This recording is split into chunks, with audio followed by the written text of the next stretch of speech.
Everybody, it's Tyler here at the first championship. We're checking in with 6,800 Valor. These were your Mercury Division champions at the First in Texas Championship. Coming off that rebuild into the DCMP, they looked absolutely phenomenal. Big dumper robot as well with the huge hoppers we'll go through. A lot of great mechanical things going to it, but I really want you to pay attention to some of their software that they're doing. Some different custom forks that you'll see out there that they're implementing, and we're going to show some of that on screen as well and how it's all being utilized. So let's learn more about this team. Come up here on Behind the Bumpers. So Magnus, as we were talking earlier, you guys had a completely different robot earlier in the season as well too. So can we talk about kind of your main original robot, and then we'll kind of lead into this dumper bot? Yeah, so over here on our tech binder, I guess the first thing I want to highlight is our Revision 1 Drizzle. We started off the season with a turret and a serpentine indexer. However, after our first competition, we realized we needed more throughput to be successful, also so we could cycle mid and avoid fuel starvation. So that kind of led us over to the dumper archetypes to actually be able to get that throughput. Instead of just showing off another citrus and poops rebuild, I instead want to highlight what kind of makes our dumper different. So the first thing in that is our relatively zero moment of inertia. The only flywheel we have is our drum. So we have a single 4-inch eighth wall aluminum tube, and this is because with shooter games, you don't actually need that much moment of inertia. You only need more moment of inertia only reduces your velocity spikes, but we're just confident enough in our software team to tune it, and it's worked out well so far. We also only have 3 motors, unlike most teams with 4 or more. Low moment of inertia also helps that because we still have only 0.4 second spin up times with that. Next thing I want to highlight with our dumper is our ability to shoot on both sides of the robot. So whenever we were looking into a rebuild, we saw Rush and Bare Metal have the ability to shoot both sides, and we were wondering how we could implement that without affecting our main scoring performance on the front side of our robot. So we saw that our feeder was angled. We saw with our feeder angled backwards, if we just moved the hood rollers out of the way, it'd provide us more options in the field. Currently, we've been tuning this as a last resort option under defense, and we've gotten it to 50% accuracy, but we hope to tune it more throughout the competition. What is the material you guys are using on your drum roller here? So I believe that this is like some gym grip tape that we just got off Amazon. Sure. So I love it for sure. This versatility you guys are having, I know you said it's kind of a last resort, but is that something you guys think you're going to be implementing in playoffs as we come up to that? With some of the robots we've now seen at Worlds that have a blocker for dumpers, we see this as a option against that, so we can't ever fully be blocked even if someone's holding something over our shooter. So just extra options. Yeah. Before we get to our next segment, we'd like to thank the following. As you're getting ready for the competition season, think AndyMark as your one-stop shop for all your team needs. AndyMark's Launcher in a Box is a configurable solution that so many teams are finding success with for the rebuilt season. Also available at AndyMark.com, the AMPD AndyMark power distribution board that provides 24 40-amp independently fused output channels for safe, reliable power distribution. That's AndyMark.com. How did all your hopper walls come together for this spot? So our hopper's gone through a lot of revisions this year, starting off as a big turret robot to a small dumper. We've done a lot of iterations on it to make sure that it actually slides in easily and can actually take a hit. On top of that, our net can allow us to hold an extra 15 fuel, and I think we're about 75 right now. Sure. Passing off to Simon. Yeah, so speaking a bit about our indexer right here, our bed of rollers. So it's what allows our fuel to travel quickly to our shooter. Some cool facts about it is that it's mounted with only 4 screws, 2 on each side, which allow us to mount our electronics top mounted on the belly pan, so we have better serviceability. And another cool fact is that it's faster on the shooter side and slower on the intake side. So we have a pull system throughout our robot, so the fuel accelerates and we don't have any choke points. Now, moving on to the intake, as you can see, we have a single roller right here, slap down intake, deployed by 2 cycloidals over there. Now, while this is a pretty simple mechanism, it's gone through 8 iterations over this season because earlier on in the season, we thought we had to control every single fuel's path to the indexer we had at the time. Now, when actually playing the game, we realized that since we're intaking such a large mass of fuel, it doesn't really matter how many fuel we get directly into the indexer, we just have to get into the hopper. So we started simplifying our roller count from 4 at district to 1, as you can see here, which allows us to intake more quickly into our hopper. Now, talking about deployment, as you can see, we're a slapdown. However, earlier on in the season, we were a linear intake, but that faced 2 main problems. 1 being durability with the teeth shredding, and 2, taking up too much space when being deployed, which reduces our overall hopper space.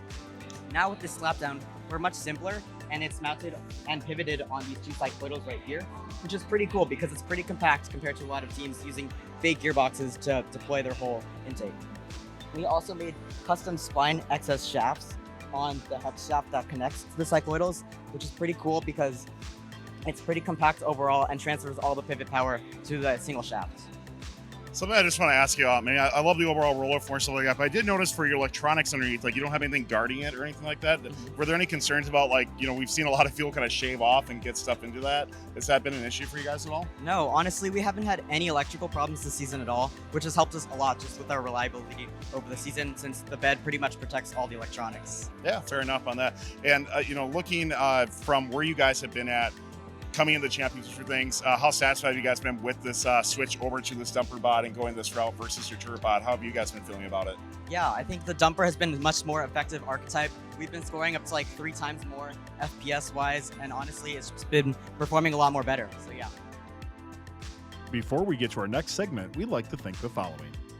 Build your alliance with so many other FIRST alumni who go to Kettering University. Every student at Kettering experiences their cutting-edge co-op programs that seamlessly blend the professional and academic worlds. Kettering co-ops are a fully immersive working experience at the leading edge of industry. Head on over to kettering.edu/first to learn more about their incredible programs and to get more information. Let's pass over to Mao, talk more about some of the different software implementations on it. So, you know, we talked earlier, Valor's been doing, you know, some cool custom stuff, a lot of great things to highlight on this robot. What do you want to start with and talk about here? Yeah, so we actually have a public open source library called Valor, and we put a lot of our solutions to like a lot of common problems, and also utilize it as a custom hardware abstraction layer for like a lot of motors that can be commonly found in FRC. Motors like Krakens that we use on the bot, both Krakens X44 and X60s. Using our software library, we have converted all of our motor controls to be a torque FOC control in order to really push all these motors to the limits and get maximum performance out of all these motors. Some other things inside of this inside of our open source library are things related to like coordinate frames, where with the new system core coming out next year, all of the coordinate frames change, which would have been a hassle if we did not have a coordinate frame helper for us. But for us, now all of that complexity reduces down to one simple line of code, which is very cool. Furthermore, we also implemented a custom logging system that is highly dynamic and highly flexible, so we are able to log roughly all of our motors with different values, such as volts, supply current, stator current, and anything we really want. And this doesn't affect our loop times or anything like that because of how deeply optimized we made it to be, which I think is one of the greatest feats of Valkyrie. You mentioned it's open source. Where can teams find this if they're interested in looking at it more? Yeah, so teams can find this if they search up our GitLab, git.valor6800.com.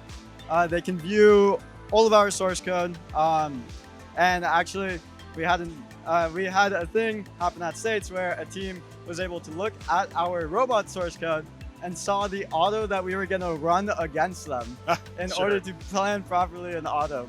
Shout out to Is that something Spectrum. that's going to happen here at Chance? I know people aren't going to see this till afterwards, but can people look right now and see what auto you're Yes, gonna run? people can look right now and see what auto we would be running, which I think is very, very funny and very cool to see teams actually interacting with our code base. I'm all for playing on hard mode, man. So that's awesome. So I think for your team, we're going to run a systems check and showcase some of the different things. And can you just kind of tell us what's happening as we go through that process? Yeah, of course. So we have a completely automated system check where instead of a driver, we have a dedicated pit programmer that runs all of this syscheck, and the only button he needs to know is the A button. As it progresses, I will describe once again, the systems are occurring. So first, enabling the robot. So right now, it's primed and ready to start the actual syscheck. First thing that we'll see are the drives that move underneath the chassis. Running.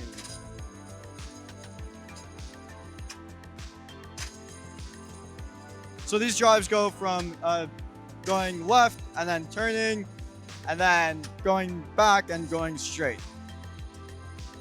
So it's just to verify that all the swerves are working properly. Next, we'll be running the hood that comes up, and then comes down. And then after that, we run our pivot sequence just a tad bit. So that'll be showcased here.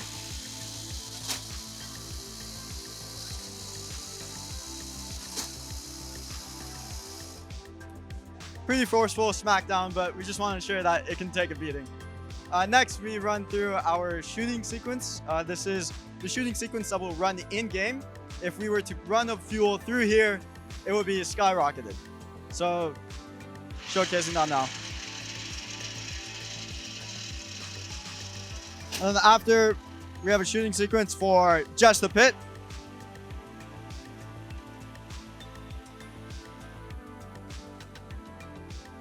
And with that, completes our sys-check.